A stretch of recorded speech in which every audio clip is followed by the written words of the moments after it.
Sir ভালো ভালো খাতা আছে, নিন না স্যার। কত দাম আছে? এক ডজন 100 টাকা। আচ্ছা ঠিক আছে, দাও একটা।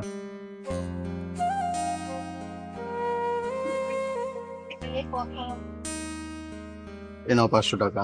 স্যার আমার কাছে তো খুচরো নেই, সামনের দোকান থেকে ভাঙিয়ে আনছি। ঠিক আছে। কি ব্যাপার তোর? তোর কাছে খুচরো থাকতো তুই 500 টাকা দিলি? তাতে কি হয়েছে? ঠিক আছে, ছাড় না, দেখ কি হয়। কি ব্যাপার, অনেকক্ষণ তো হয়ে গেল, মেয়েটা তো এখনো তো আসলো না। আপনাদের কি প্লেট লাগবে? কত দাম আছে? একটার দাম 20 টাকা, আর তিনটের দাম হচ্ছে 50 টাকা। ঠিক আছে, তুমি দুটো দাও। এই নেন। এই নাও 500 টাকা। দাদা সবে পেলাম তো, আমার কাছে তো খুচরো নেই। দেখো দেখো, হবে। হ্যাঁ না দাদা, হচ্ছে না, আমি তাহলে সামনের দোকান থেকে ভাঙিয়ে নিয়ে আসছি। হ্যাঁ আচ্ছা ঠিক আছে। চলছেটা কি তোর মাথায়? তোর কাছে আমার কাছে দুজনের কাছেই তো খুচরো আছে, তুই আবার এখানেও 500 টাকা দিলি। আচ্ছা তুই দেখতে থাক, দেখ কি হয়, তোকে সব পরে বুঝিয়ে বলবো। দেখ, এও মনে হয় তোর টাকাটা মেরে দিল। অনেকক্ষণ তো গেল, এখনো তো আসছে না। স্যার আমার কাছে কিছু পেন আছে, খুব ভালো লেখা হয়, খুবই অল্প দাম, নিয়ে যান, 5টা 20 টাকা। হ্যাঁ, পেন তো কিছু আমার লাগতো, তো বেশি নিলে কিছু কম হবে কি? স্যার পেন তো আমি একদমই কম লাভ রেখে দিচ্ছি। ঠিক আছে 5 প্যাকেট নেন, 90 টাকা। ঠিক আছে দাও। আর এই নাও 500 টাকা। স্যার আপনার কাছে খুচরো হবে না? দেখুন না, আমি এই সবে বউনি করলাম, আমার কাছে খুচরো নেই।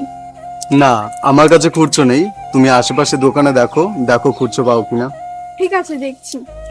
আচ্ছা, আমাদের দুজনের একটু কাজ আছে, তুমি খুচরো করে নিয়ে সেখানে থাকো, আমরা 10 মিনিটে আসছি। তোর কি টাকা বেশি হয়ে গেছে? তুই সবাইকে 500 টাকা করে দিয়ে দিচ্ছিস, সবাই তোকে বোকা বানিয়ে টাকা নিয়ে চলে যাচ্ছে। ঠিক আছে যাক, আমি তোকে সবকিছু পরে বুঝিয়ে বলছি, এখন চল যাওয়া যাক।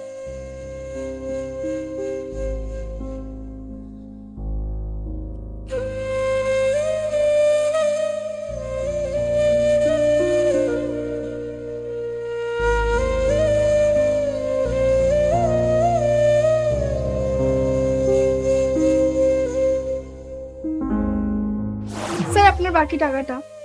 তুমি 1 ঘন্টা ধরে এখানে অপেক্ষা করছিলে? তুমি তো এই টাকাগুলো নিয়ে চলে যেতে পারতে, এতক্ষণ ধরে অপেক্ষা কেন করলে? স্যার আমরা গরিব, কিন্তু কখনো কারো ক্ষতি করি না। আমি না খেয়ে থাকবো, কিন্তু কারোর 2 টাকা মারবো না। বাহ, খুব ভালো শিক্ষা পেয়েছো তুমি। আচ্ছা, তোমার সারাদিনে কত ইনকাম হয়? বেচা কেনা ভালো থাকলে দিনে 150 থেকে 200 টাকা হয়ে যায়। তুমি একটা কাজ করো, এই নাও আমার কার্ড, কাল আমাদের অফিসে একটা ইন্টারভিউ আছে, তুমি কাল সকালে 10টায় চলে এসো। Thank you sir. আচ্ছা শোন, তোকে বলেছিলাম না পরে বলবো, আসলে আমাদের অফিসে কিছু বিশ্বাসযোগ্য মানুষের দরকার ছিল, তাই আমি এদের 3জনকে পরীক্ষা নিলাম। প্রথম দেখায় কি মানুষ চেনা যায়? তুই ঠিক বলেছিস, তার জন্যই তো আমি মেয়েটাকে একেবারে চাকরি দিলাম না, ওকে ইন্টারভিউতে রেখেছি। ঠিক আছে, বুঝলাম, চল এবার। চ।